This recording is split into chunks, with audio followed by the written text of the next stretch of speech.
mais complexos possíveis e melhor, dando as soluções cada vez mais eficazes, mais eficientes e mais justas. E não é na presença deles, a gente fala, todo mundo jurídico empresarial fala e reconhece isso em relação aos grandes problemas de recuperação judicial, especificamente que a gente tem no Brasil hoje.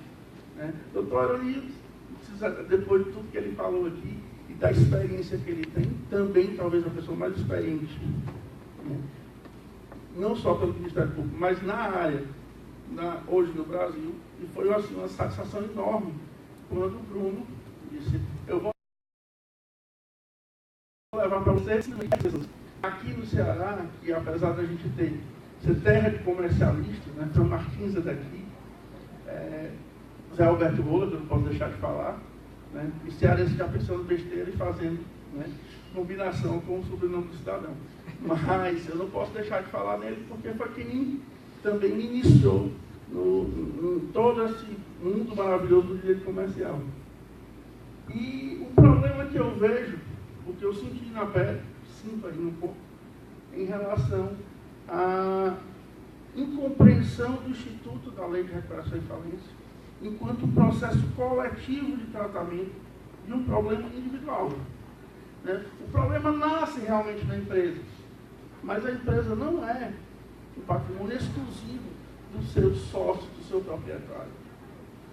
Se a gente parar para pensar, o que sustenta o Estado, e não é jargão, eu não estou aqui fazendo panfletagem, mas o que sustenta realmente o Estado são os empresários, é o empreendedor, o comércio é que move toda a máquina, que paga salário do servidor público, e são os impostos, são os empregos gerados pelos empresários. E eles precisam realmente ter um tratamento. Agora, é claro, existem os bons e existem os maus. Existem aquelas pessoas que estão empenhadas e são corajosos. O empresário, principalmente no Brasil, é um corajoso, porque ele arrisca tudo, arrisca o patrimônio, que o doutor Daniel falou. Você quer saber como é viver com muita emoção? Seja empresário. Você quer perder tudo da noite para o dia? Seja empresário. Porque realmente é um risco. A gente garante gratidões que não dependem só da gente. O empresário, ele assegura, por exemplo, o pagamento do salário do empregado, independente dele ter ou não um resultado positivo no seu negócio. Ele tem que pagar salário. Ele tem que honrar tributos. Gera tributos só do fato dele pensar em operacionalizar qualquer coisa.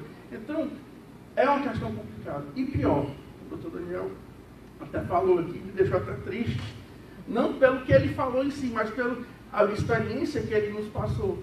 Continua a mesma mentalidade. O físico não pretende resolver o problema dele mesmo e nosso. Tá? Tudo bem, o empresário é, infelizmente, um cidadão, um ator, que tem um pensamento equivocado, muito grande.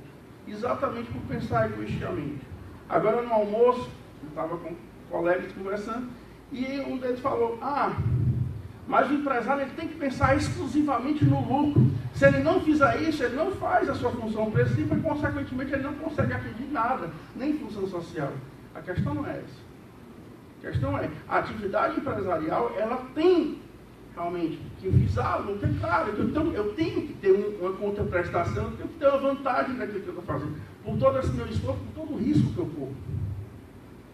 Mas eu faço isso e eu tenho esse direito dessa lucratividade se, e somente se, eu exercer minha atividade respeitando a coletividade, entendendo que eu sou mais um, ou que eu sou uma parte integrante do meio onde eu estou inserido.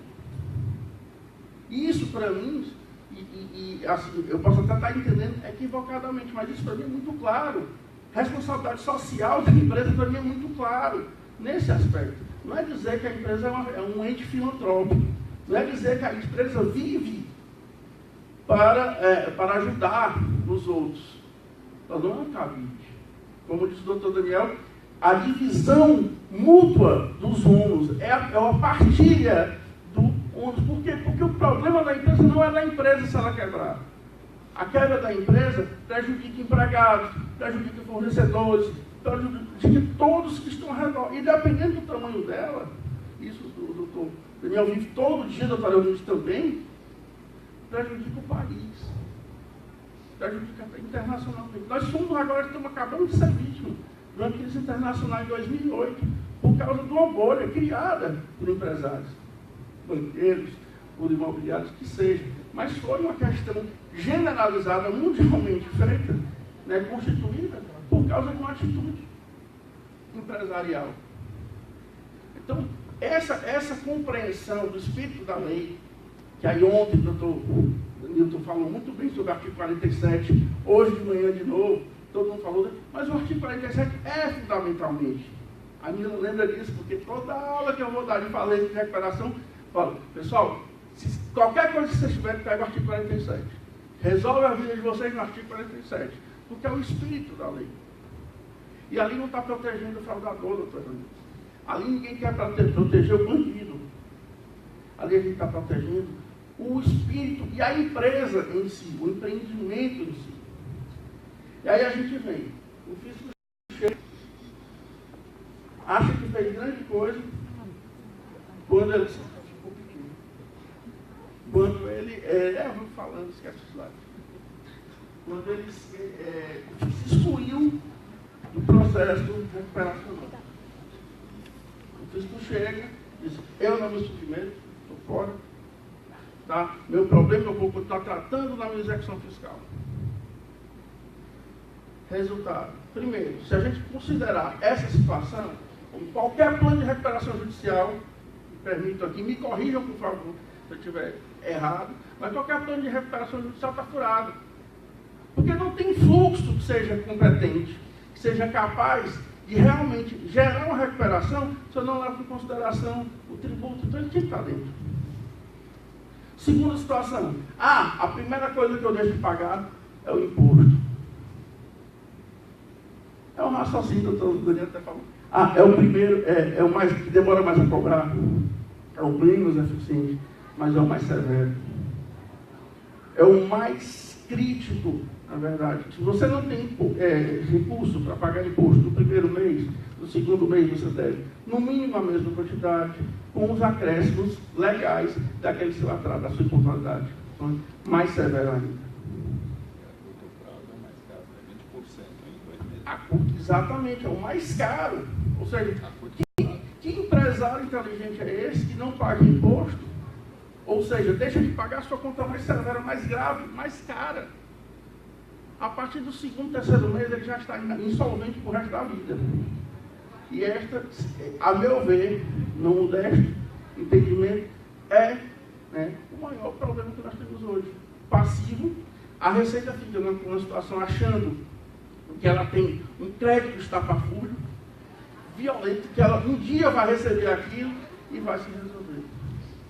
O resultado dessa conversa é que a gente, ao longo dos últimos anos, 20, 30 anos, o que a gente tem? Tem um dispositivo dizendo, créditos até R$10.000, eu não posso mais cobrar. Porque é inviável mover a máquina para fazer essa cobrança. Está muito caro. Eu tenho outros credores, né, que justificam a minha cobrança. Perdoa. Daqui a pouco esse valor sobe. Porque se torna inviável você ficar insistindo numa situação que você não vai ter como. Outro problema seríssimo para o crédito tributário.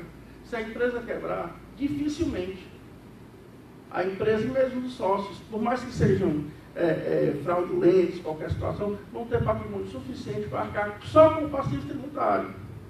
Só que nós mexemos também na lei. No decreto 7661, a gente tinha uma regra hierárquica que diz o seguinte, trabalhista depois tributário.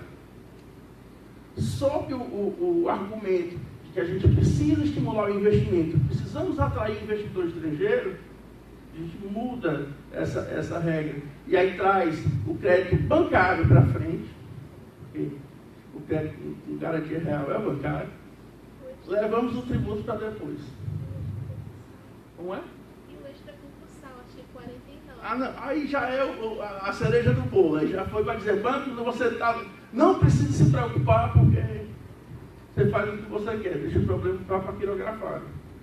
Então, hoje, e muito drasticamente, né, a lei de recuperação, e o doutor Daniel falou isso muito seriamente, inclusive ele chamou a atenção de todos aqui presentes, para esse detalhe. A gente não pode hoje interpretar nada em recuperação judicial ou no direito falimentar sem levar em consideração rigorosamente o que nós já temos de jurisprudência.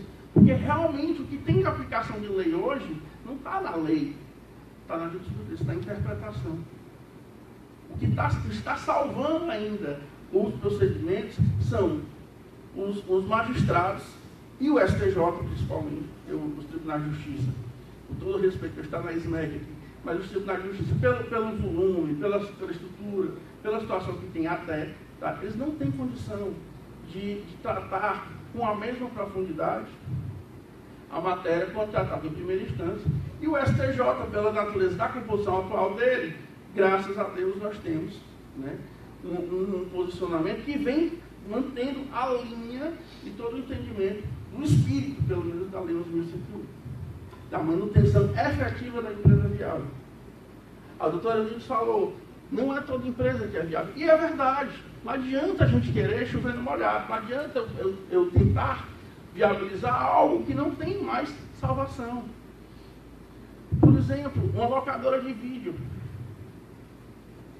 Ninguém paga mais para ter vídeo. Se em casa você liga a internet, toda a televisão hoje é smart, você baixa, assiste o que você quer, na hora que você quer, como você quiser. Então, é um negócio que não tem mais fundamento. Ele se inventou, se reinventou, se repensou? Não. Se preparou para isso? Não. Nós estamos vivendo hoje uma nova revolução. Vamos acabar, talvez, com loja física. Eu não estou prevendo futuro, não. Acho que isso é presente. Né? Tem gente, já estão pensando nisso? Tem alguém que já tem página, já estão negociando na internet? Não. Daqui a pouco vai, porque fica inviável, fica mais caro. É mais barato você comprar pela internet.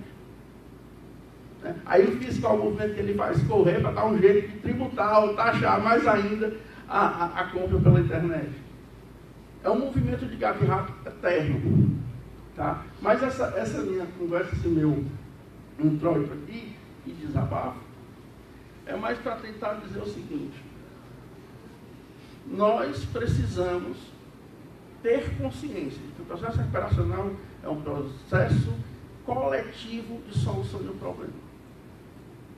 Então esse problema não é um problema do devedor, não é um problema dos credores que tem que arrancar os cabelos e dar um jeito e se disponibilizar, perder o que tem, porque o devedor precisa e a lei está ajudando. Não é essa a questão.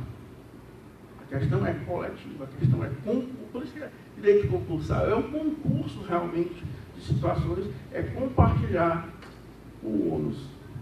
Para quê? Para atingir o bem maior que é a comunidade. Então a gente vem, a lei, ela tem um dispositivo, o artigo 68, que diz que as empresas de recuperação, talvez até por uma questão de coerência, tá? Talvez é irônico, de coerência, ela diz, tem direito a um tratamento tributário diferenciado nos moldes do Código Tributário Nacional. E aí vem a lei complementar 118, que incluiu um 150A, né? Não do Código Tributário, por aí foi. Que tratamento diferenciado é esse? Até hoje não existe. O doutor Daniel já falou aqui, inclusive matou minhas esperanças quando ele disse ou pelo menos continuam com o mesmo pensamento de taxar ou de firmar um prazo para o parcelamento. Sinceramente, eu penso e acho que eu sou burro, porque só eu que enxergo, pouca gente que está enxergando, que isso não vai resolver.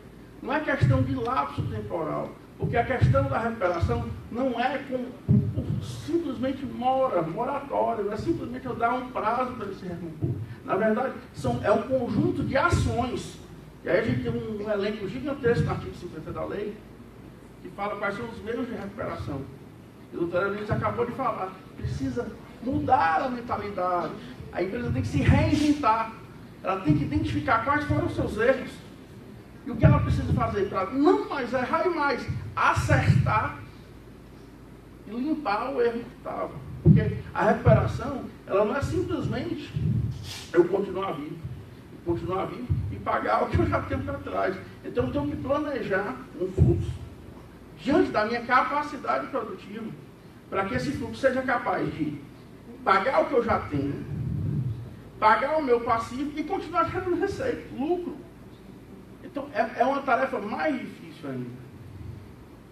Nesse sentido, a primeira coisa que eu, sinceramente, acho errado é você excluir o crédito tributário. Ele tinha que estar junto, ele tinha que participar. Ah, mas o fisco não pode transigir. O fisco não pode participar. Tanto é que ele não pode pedir falência. Mas, independentemente disso, o crédito tributário ele não pode ficar à margem. A estressência ficou tão grande que a situação que nós temos é o seguinte: o processo tributário continua acontecendo. As extras fiscais vão correr. Só que a constrição patrimonial não pode acontecer. E não pode mesmo, porque se fosse acontecer, não existia patrimônio em recuperação e falência. Por quê? Porque o juiz da recuperação perderia o controle. Se ele arrecada todo o patrimônio para poder fazer a distribuição proporcional de acordo com a hierarquia dos credores, como é que ele ia fazer isso se o juiz do trabalho pudesse a qualquer momento? Vocês estão muito concentrados, eu tenho que brincar. Tá? Então, se o juiz do trabalho a qualquer momento pode chegar lá e penhorar um bem, pode bloquear uma conta corrente e levar o dinheiro todo para pagar trabalhadores. Os trabalhadores vão ser pagos com prioridade. Mas dentro do processo recuperacional, resultado, ganhou, mas não levou.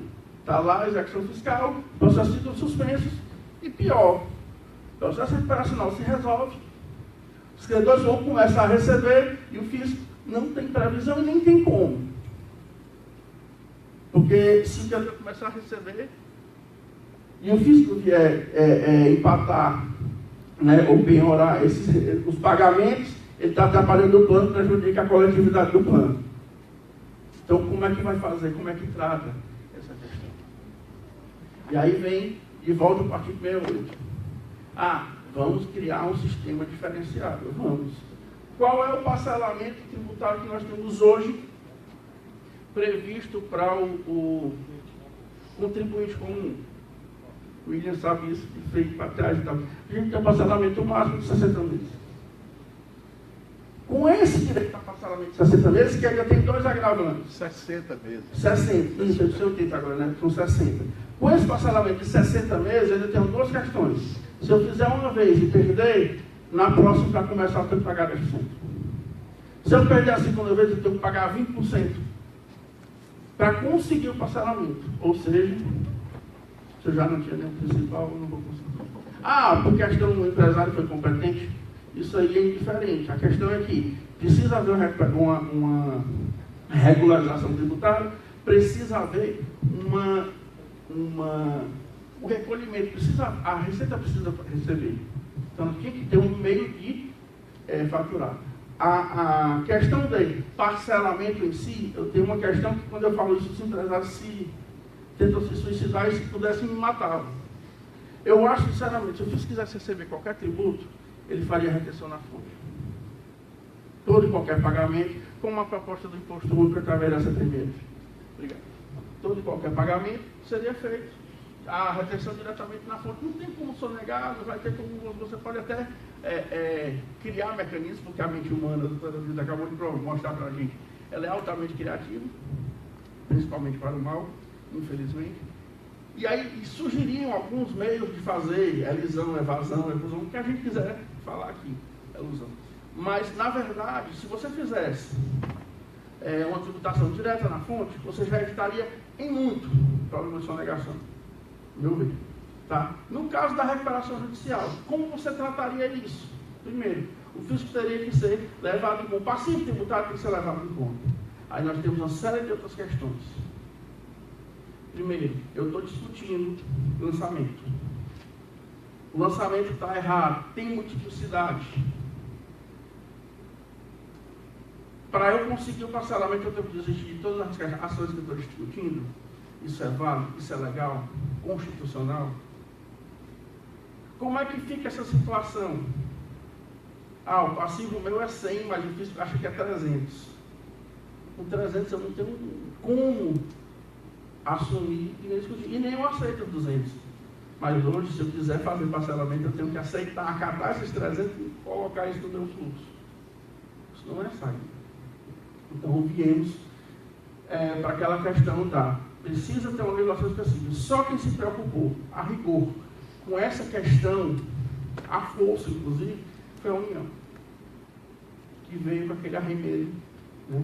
Não citarei nenhum número, em 2014, 13.043. A gente veio com aquele arremedo de lei, dizendo, né, criando uma maravilhosa e engenhosa, porque realmente eu acho o mecanismo até interessante.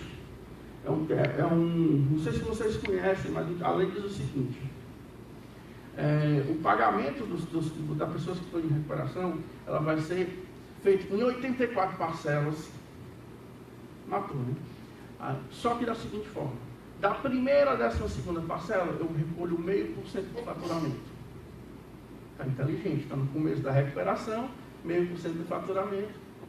A partir do segundo ano, da 13ª até a 23ª, eu recolho 1% do faturamento. A partir da 24ª e até a 83ª, eu recolho 1,5% do meu faturamento. Aí vem a cereja, um diamantezinho que colocaram. Na 84ª, eu tenho que simplesmente quitar o saldo. Lembrando só que esse saldo está sendo corrigido mês a mês pela TJLP. Desculpe, TJLP não, pela CELIC. Tá? Então, quando a gente chega na 84ª parcela, tudo indica que se não for igual ao principal original, é um valor até mais alto. Então, eu não estou querendo recuperar e não estou revendo a situação do devedor. Na verdade, eu estou simplesmente postergando e aplicando o meu recurso. Porque ele está corrigindo, vou pagar pelo integral, então não perdoei nada, não ajudei em nada a recuperar, a não ser pelo fato de dar a ela um certo escalonamento no pagamento. Da forma que está acontecendo, que isso é proposto, a meu ver também,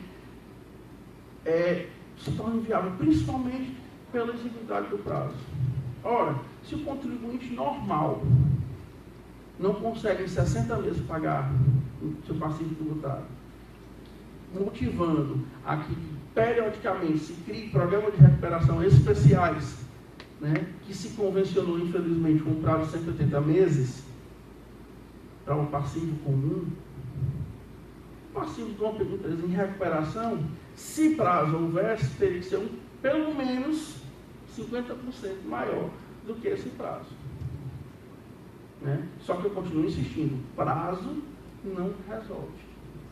Se você colocar lapso temporal, você está querendo tratar com determinação temporal uma questão que é aleatória. Conjuntura, economia, ainda mais dentro da globalização que nós temos hoje, variações na Índia afetam o mercado americano, prejudica o nosso. Kuala Lumpur resolveu.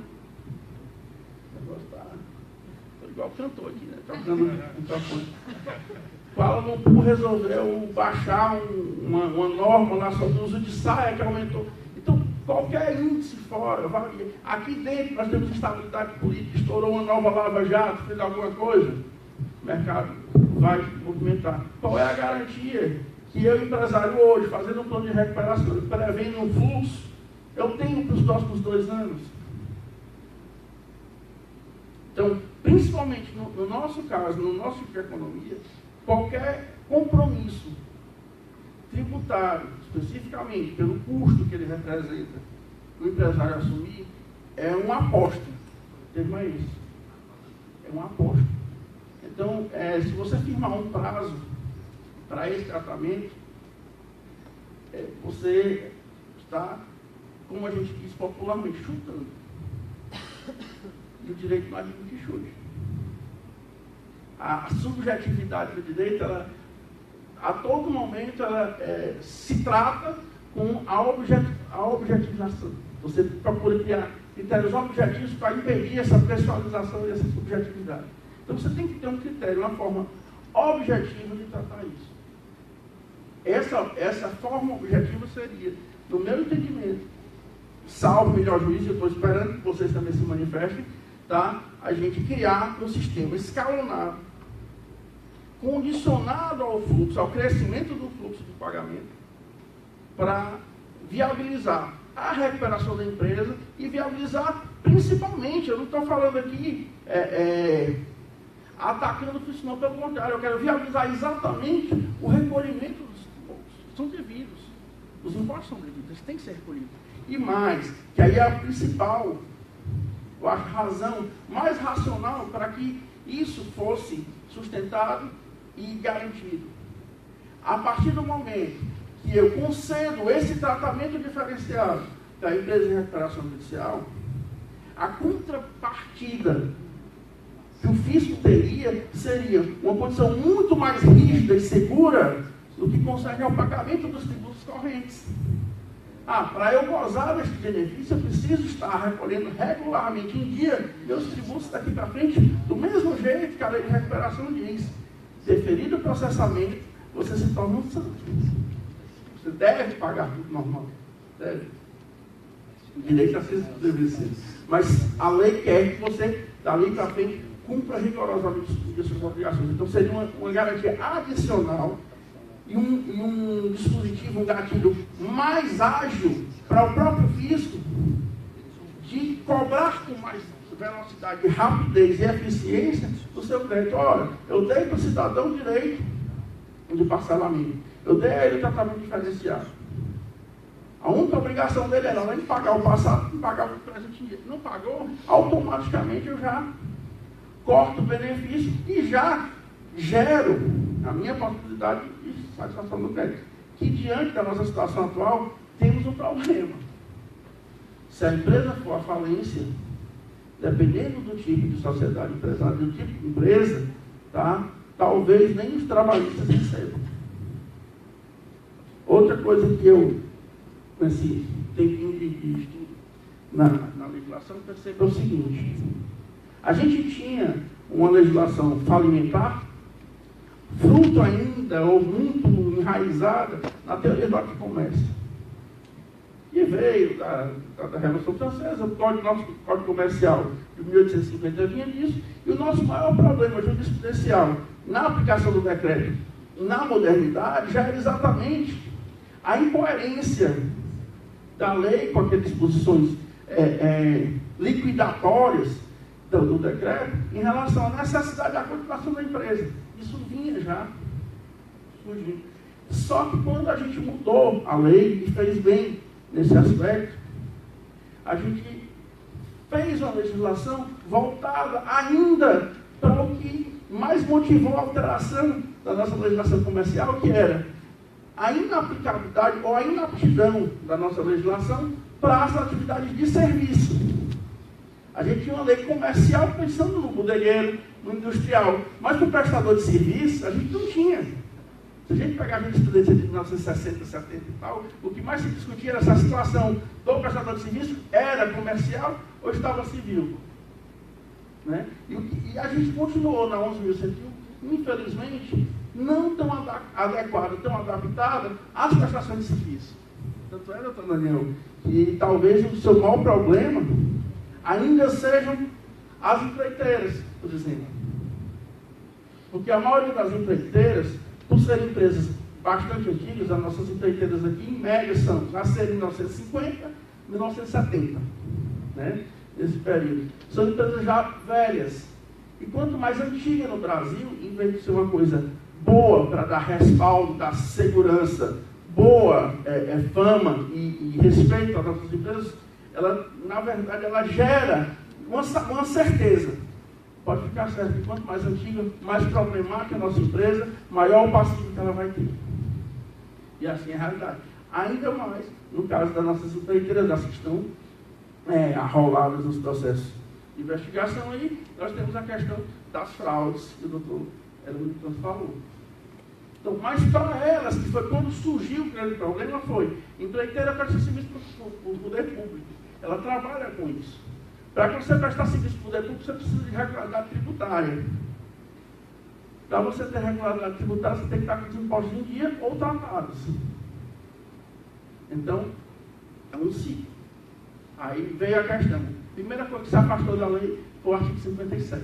Mas foi imediato. Eu acho que menos de um mês da vigência da lei, já tinha discussões sobre o artigo 57, e ele já estava afastado. A exigência de certidão já foi afastada para o deferimento de recuperação judicial. E é um problema que a lei está com 13 anos, continua até hoje. Pior, por causa da situação do fisco, as recuperações estão sendo deferidas, né? Os planos estão sendo cumpridos, elas estão sendo até extintas, né? Resolvidas, sem o tratamento tributário. Por quê? Exatamente porque o fisco achou que, estando excluído do processo recuperacional, estaria resolvido o problema dele. Que hoje foi um nó maior ainda. Que a gente continua vivendo, porque a mentalidade não muda. Tá? Mudando agora a página. Está todo mundo ouvindo, ninguém se manifestou. Mas eu encerro essa questão sobre o parcelamento nesse aspecto. Eu não sei se essa ferramenta que eu estou pensando, que eu estou dizendo a vocês, que é inclusive objeto da minha dissertação e tal, se é a melhor saída. Mas até agora, é a que eu enxergo, pelo menos, compatível com o espírito e com o movimento da recuperação judicial. Eu tenho isso, inclusive. Quer falar, Márcio? Fala. Não, assim, na prática, como é que está sendo visto? Assim, eu acompanho algumas decisões, por exemplo, lá de São Paulo, que no momento da homologação eles já fazem algumas orientações com relação à adesão, a melhores parcelamentos existentes do que a própria Lei 13043. Então, assim, na prática, o que está sendo adotado? Porque é uma realidade. É uma realidade, essa o Abel colocou, né? As empresas, principalmente com esse boom de recuperação aí, as empresas que hoje estão em recuperação judicial, elas são empresas bem maiores do que as empresas que estavam em recuperação há 3, 4, 5 anos, e elas carregam, sim, um passivo tributário considerável. A lei de recuperação, ela não é clara, ela pede um complemento, o complemento não existe, o único que existe é ineficaz, né? Então, assim, na prática, porque no momento da homologação é necessária essa tratativa. Aprovou o plano, homologou, essa tratativa ela é necessária para o cumprimento e para a continuidade do negócio a partir de então.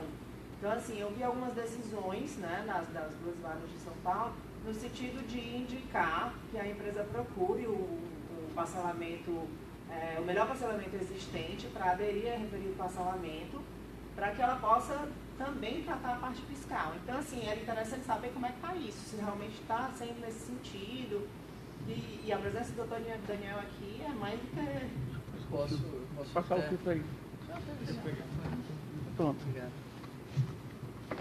Essa é uma questão muito importante, né? Ela tocou nessa questão que é como é que a gente lida com isso. O problema está aí, mas como é que a gente vai resolver?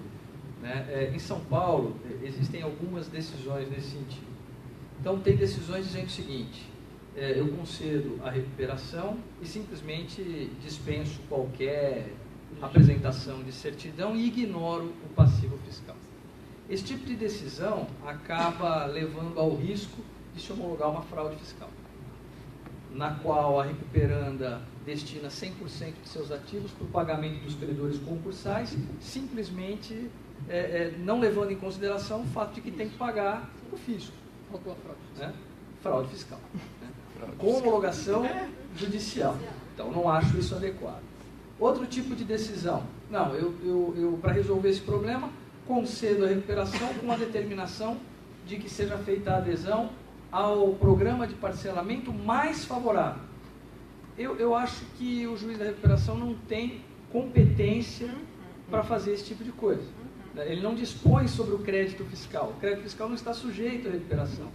Então, tem decisões da segunda vara dizendo que, o Dr. Paulo faz isso, dizendo que a empresa tem que ser incluída naquele parcelamento de futebol, né, dos clubes de futebol, lá do Profut. Mas não são empresas de futebol. Então, tem decisões, essas não das varas especializadas, mas já vi, que criam parcelamento. O juiz cria um parcelamento, fala, não, vai pagar em 180 vezes e tal. De novo, o problema da competência, não posso dispor sobre o crédito fiscal. Quer dizer, isso é um problema. né? Ainda mais créditos federais, municipais, estaduais, tudo. Né? Então, acho que não... Qual que é a minha solução? A minha solução é a seguinte. Primeiro, eu determino que logo no começo do processo, a Recuperanda apresente qual é o seu passivo extraconcursal, fiscal e não fiscal. Porque isso tem que ser considerado pelos credores na hora de votar o plano. Isso é um aspecto de legalidade, não é mérito do plano, é viabilidade. Ora, se eu estou destinando 100% dos meus ativos para pagar os credores concursais, como é que eu vou pagar o fisco? Né? Então, ela na hora de apresentar o plano, tem que considerar uma forma de pagamento do passivo extraconcursal. Ela tem que apresentar uma forma de equacionamento do passivo. Mas quem tem que acreditar nisso são os credores. Então ela diz, olha, eu tenho aqui 30 milhões de dívidas fiscais compostas dessa maneira, eu vou aderir ao refis convencional para essas dívidas aqui, essas aqui eu já estou discutindo através de mandado de segurança, essas aqui eu vou fazer o pagamento com o fluxo de caixa, vou reservar 0,5% do meu faturamento para fazer o pagamento desses tributos. Bom, de minha parte, como juiz, ela não está ignorando o passivo fiscal e está fazendo uma proposta de equacionamento desse passivo juntamente com o pagamento dos credores concursais. Agora, quem tem que acreditar nisso são os credores. Quer dizer, é viável isso? Quer dizer, isso tem alguma viabilidade? Se tem, eles acreditam e aprovam o plano. Mas isso não impede, evidentemente, que o fisco tome as providências que queira tomar. Eu acho que a gente não tem competência, eu não tenho, embora eu gostaria de ter, mas não tem, né, de determinar parcelamentos fiscais, ou de determinar a inclusão daquela empresa em parcelamentos que não são para ela. Eu acho que aí a gente ultrapassa um pouco. Mas assim, são sempre ultrapassagens de boa vontade, né? Ultrapassagens com boa intenção. A gente quer dar uma solução para o problema, mas eu acho que a gente tem, como o Eurolides falou, a gente tem que jogar nas regras do jogo, observando as regras, senão perde completamente o limite. Né? Mas você deu uma boa solução, né, Daniel? Porque você, dentro da sua competência, e a você nem cabe dizer se você acredita ou não acredita naquilo, porque não é problema seu, é o problema dos credores. E também não é problema saber se o fisco dentro concorda dos ou não, limites da sua competência. Eu não estou vinculando o fisco a nada, eu quero saber qual é a solução que a Recuperanda pretende dar. Sim. Para equacionar esse passivo e colocar isso na conta na hora de apresentar um plano de recuperação. Então, eu acho que essa, hoje, na minha visão, é a postura mais adequada. Agora, a solução para o problema passa por uma modificação. Por uma criação de um parcelamento que possa ser aplicado efetivamente pelos juízes. Eu Lá acho no que Ministério da até Fazenda... um convênio, né, entre E o os convênio poderes, né, entre os estadual, as municipal esferas, e a União, porque são 3 credores fiscais de ordem diferente.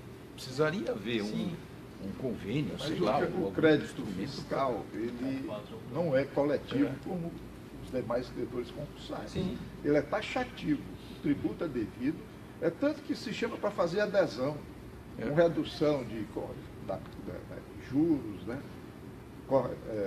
Multa, etc. Então, não tem como isolar o que está determinado na norma tributária para o pagamento do crédito. E alongar isso em parcela para 180, 60, 90 dias, como está nas ofertas dos planos, isso apenas tira naquele momento, mas esse saldo devedor é corrigido, você volta num acréscimo que vem uma bola de neve rapidamente e isso aí, os credores, os demais olhadores não podem nem impugnar coisa nenhuma, porque é taxativo, obrigatório. Você empurrou para debaixo do tapete. Vai não, tem que ser aquele ali. Vocês sabem que nesses vários fóruns de discussão de propostas legislativas de alteração da lei, do qual participei na Fiesp, nós discutimos longamente isso, porque teve a cautela nessa comissão, da Federação da Indústria do Comércio de São Paulo, de ouvir o empresário, o pequeno e médio empresário, não o grande. Esse nem apareceu lá, mas o médio e o pequeno apareceu nas rodadas de discussão, e a gente teve a cautela de ouvir. Então, por exemplo, eles não conseguem entender, o empresariado, por que ele não pode usar o prejuízo fiscal.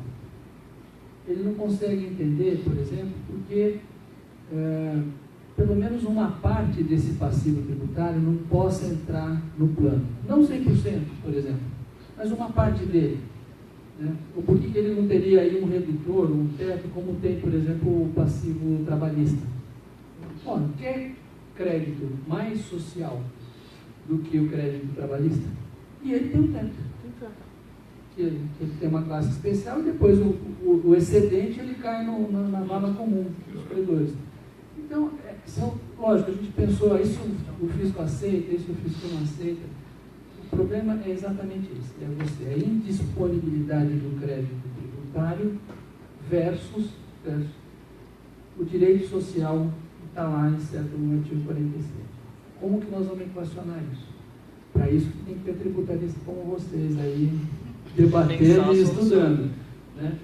Mas, veja, nós aqui, né, Daniel, a gente não é contra pagar. Por exemplo, em massa falida, eu incentivo, por exemplo, em falência, que a massa que tem recurso entre no refis para pagar o passivo tributário. Quase todas as minhas lá. Eu comecei a fazer isso nos meus processos, ainda já na vigência da lei antiga, e isso foi ganhando cor. Por quê? Porque fala, mas por que vai pagar? Porque juros não é devido contra a massa falida, então, mas você limpa o passivo, você limpa o balanço da empresa. Então você tem que ter essa consciência. Agora, é difícil. Nesse evento da Fiesp eu lancei um slogan, plagiei um slogan e falei assim, olha, falando para o fisco, vem para a recuperação você também.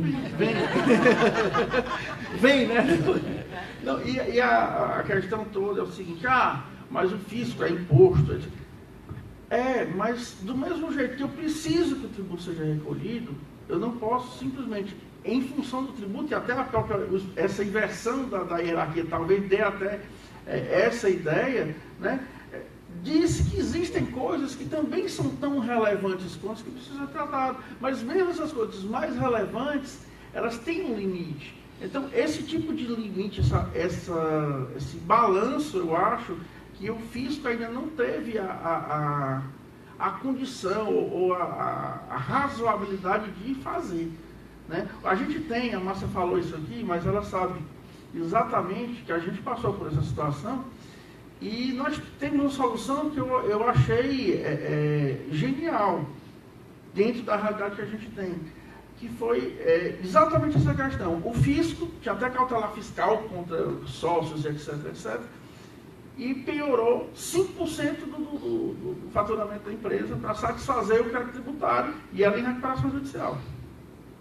Eu agravei e disse, olha, 5% do faturamento para a empresa da recuperação judicial só para o fisco é melhor quebrar logo e resolver, e nem o fisco vai receber nada, porque a única forma, prestadora de serviço, a única forma dela gerar ativos e pagar o passivo dela é se ela estiver funcionando. Sem funcionar, para agora, os trabalhadores também não recebem. Todo o patrimônio que tinha já se esvaiu, né? Ou está ali no próprio fisco, é insuficiente para o passivo que existe, então para. O tribunal fez o seguinte, reduziu esse 5%, estava engano, no começo para 2% ou para 3%, e disse, vá recuperando a recuperação, o juiz recuperacional faça uma avaliação da capacidade de pagamento nos termos do fluxo do pagamento que dá, é uma competência de perícia com o administrador judicial, e informe periodicamente para o juiz da execução fiscal se houver variação nessa capacidade. E o percentual do faturamento que vai ficar comprometido vai ficar vinculado à capacidade de pagamento da recuperanda. Então, foi uma forma que eu acho de equacionar a situação. Isso funcionou enquanto a recuperanda pagou. Mas esse percentual estabelecido, se ele for insuficiente para o pagamento da dívida fiscal, o próprio falido cai, não cai na inadimplência. Mas, William, e aí é que está a questão. Mais a situação da dívida. E outra coisa, que eu queria colocar com relação à adesão. A adesão que é feita, o crédito fiscal, ele não faz parte, como eu coloquei, na coleta. Ele tem sempre, o crédito tem individualidade. Não, é como está na norma, tem que ser nos termos da norma. Nós vamos conceder, está aqui o parcelamento.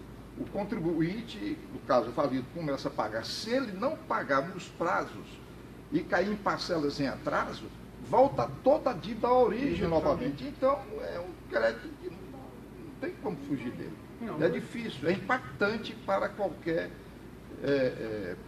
desdobramento de parcela dentro Por de uma isso família. que esse assunto tem que ser tratado e muito bem tratado urgentemente, porque senão a gente só está aumentando a bola de neve, criando, empurrando com a barriga, no meu caso ela vai bem longe, que a barriga é grande, tá? Então ele só está empurrando com a barriga um problema e não vai resolver. Rodrigo, e nesse caso que você exemplificou, achei uma solução interessante.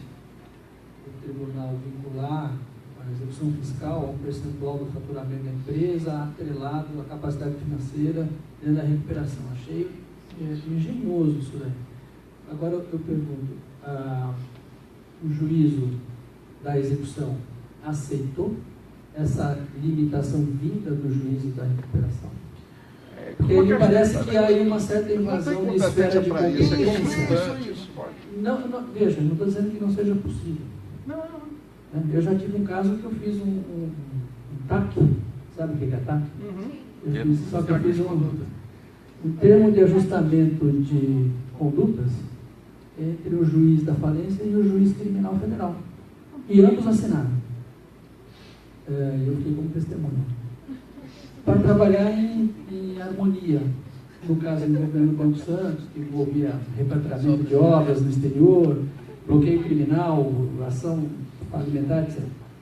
Isso foi possível no âmbito aí da cooperação judiciária.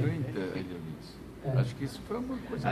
No âmbito da cooperação judiciária. Tem uma norma até do CNJ que incentiva isso de autoria do César Peluso.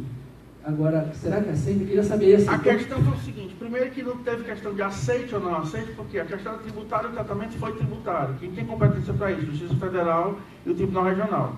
Então, quem decidiu sobre execução fiscal, o pagamento dessa situação, que vai ser com base na penhora de faturamento, considerando a situação de excepcionalidade da recuperação judicial, você precisa ver a capacidade para esse estabelecimento dessa penhora. Na verdade, não teve uma invasão, porque simplesmente a informação, a base para a penhora de faturamento, era extraída, era fornecida pela vara da recuperação. Isso é muito legal. Porque, na verdade, o percentual final, ele não foi atribuído pelo juiz da recuperação. Isso. O percentual final, ele foi atribuído pelo juiz... Execução fiscal. Só para esclarecer, o percentual final, ele não foi atribuído pelo juiz da recuperação. O juiz da recuperação, no caso específico, ele foi apenas... Foi pedido a ele um esclarecimento com relação É como se fosse uma segunda perícia. A informação da recuperação foi a base. Possibilidade de pagamento da empresa. Sabe que eu acho que isso seria competência do juízo da recuperação. No seguinte sentido. Vou pegar aqui o microfone porque está gravando, senão não sai. Eu acho que seria competência do juízo da recuperação com base no que já vem sendo reiteradamente dito pelo STJ, de que cabe ao juiz da recuperação fazer uma análise da essencialidade dos ativos que são objeto de constrição em razão de créditos extraconcursais. Então, por exemplo, nós temos uma execução fiscal, um crédito extraconcursal que atingiu o fluxo de caixa, dinheiro na conta da empresa em recuperação. Cabe ao juiz da recuperação dizer, olha, esse ativo é essencial, então a forma como esse ativo poderá ser atingido. Né? Então, o juiz, e eu já fiz isso algumas vezes, por isso que eu digo que eu acho que é competência do juiz da recuperação. Em relação não ao fisco, mas em relação a créditos trabalhistas, extraconcursais. Foram funcionários demitidos durante o processo de recuperação e que não receberam as indenizações devidas, e a recuperanda simplesmente disse assim, agora vocês vão procurar os seus direitos, porque vocês são credores extraconcursais, eu não vou pagar vocês, entre com suas ações. E eu chamei lá a recuperando e disse, isso não é uma conduta compatível com a postura exigida de alguém que está sendo ajudado pelo Estado, através do processo de recuperação. Você tem que ter responsabilidade social, porque esse é um dos objetivos do processo de recuperação. Então você vai ter que pagar, mas não tenho dinheiro para pagar. Eu determinei que o administrador judicial fizesse um estudo do fluxo de caixa e ele encontrou que havia lá 0, não sei quantos % do fluxo, do faturamento mensal, que poderia ser destinado ao pagamento dessa verba extraconcursal. E isso foi feito. Em 4 ou 5 parcelas foram quitados esses credores trabalhistas. Que, na verdade, é a mesma coisa, é o mesmo raciocínio dessa solução que foi dada aqui. Né? Então, eu acho que essa é uma boa solução. Não dá também para o juiz da recuperação ficar dizendo para o fisco, não vai executar. pronto, ponto final. Não é assim. Mesma coisa os credores extraconcursais por garantias fiduciárias. Muito embora toda aquela história que a gente tenha falado seja verdade, o fato é que a nossa lei exclui. E não é porque eu discordo da lei que eu estou autorizado a desaplicar, né? a não usar a lei, porque eu não gosto, eu acho que está errado. Não, muda a lei. Né? Então, se ela estiver em vigor... Ela está em vigor, ela tem que ser utilizada. O padrão de justiça estabelecido no país é aquele que está na lei, que é feita pelos representantes da população, eleitos pelo povo. A gente pode falar tudo do nosso Congresso Nacional, tem todos os defeitos mesmo, mas uma coisa a gente não pode dizer, ele é representativo da população brasileira. Tem de tudo lá, tem palhaço, tem índio, tem de tudo, tem bandido, jogador de futebol, tem tudo. Então, é o povo, através dos seus representantes, que vai estabelecer qual é o parâmetro de justiça que nós queremos. Então, é esse que nós temos, eu tenho que aplicar. Mas eu tenho autorização para interpretá-lo de maneira adequada. Então, por exemplo, o que eu faço com as alienações fiduciárias, cessões fiduciárias? Eu digo o seguinte: durante o período de stay, o credor não pode executar aquela garantia. Porque isso está expressamente dito no 49, parágrafo 3º, em relação ao titular da posição de credor fiduciário. A lei não fala alienação fiduciária e exclui cessão fiduciária, como o STJ diz. A lei diz titular da posição de credor fiduciário, tanto por cessão quanto por alienação. Então, não pode aplicar trava bancária na cessão fiduciária de recebíveis durante o período de stay, que é o período de negociação do plano. Entretanto, aprovou o plano, no dia seguinte, aquela dívida tem que ser paga, sob pena de ser aplicada a trava bancária. Então, não estou tirando o direito, nem estou incluindo esse crédito na recuperação. Eu estou simplesmente interpretando de maneira a compatibilizar a existência desse direito desse credor com a possibilidade de recuperação da empresa. Então, é isso que a jurisprudência vai... É esse o papel que eu disse que a gente não pode ignorar, de 13 anos de evolução. Teve um evento agora, no final do ano passado, na GV, em São Paulo, com 4 ou 5 ministros do STJ. Todos esses que gostam de recuperação estavam lá. E a minha participação foi para falar sobre essa interpretação que eu venho dando ao 49, parágrafo 3º. E eu comecei a minha palestra já dizendo assim: bom, hoje eu vou aqui contrariar o entendimento do STJ, já para impactar, né? Mas para o pessoal prestar atenção, né? Os ministros já... Estava lá o corregedor geral, falou: já vou ter que autuar esse menino aqui, né? Quem é esse? É o Noronha? O Noronha estava lá. E o Noronha discorda frontalmente de mim, né? Ele discorda bastante. Mas o São Severino veio falar comigo e disse: Daniel, já existe inclusive um voto vencido, um voto vista, na verdade, nesse sentido no STJ. E eu acho que essa tese tem grande chance de prevalecer no STJ, quando essa questão chegar lá de novo. O Noronha veio do Banco do Brasil. Veio do Banco do Brasil. Ele tem, então, um pouco uma visão, ele tem uma formação, mais pró-credor. Mais pró-credor, O cara é muito bom. Muito. Ele, tem um pouquinho desse... Eu adoro ele. Inclusive, ele estava lá em São Paulo. O que a gente tem que entender é que solução no sistema existe. Né? Não precisa inventar lei, não precisa fazer nada, existe solução no sistema. Nesse caso, só para encerrar esse assunto, nesse caso específico, a gente teve a sorte de o juiz da execução fiscal ser simplesmente o gerente, o gestor das conciliações na Justiça Federal. Então ele já tem essa mentalidade, ele já tinha isso em mente e ele tem a consciência de que não adiantava forçar a questão de inviabilizar tudo. É isso que eu acho que precisa ser compreendido não só pelos credores, para empurrarem a situação para ele, pelo devedor, né, como o doutor Daniel acabou de falar.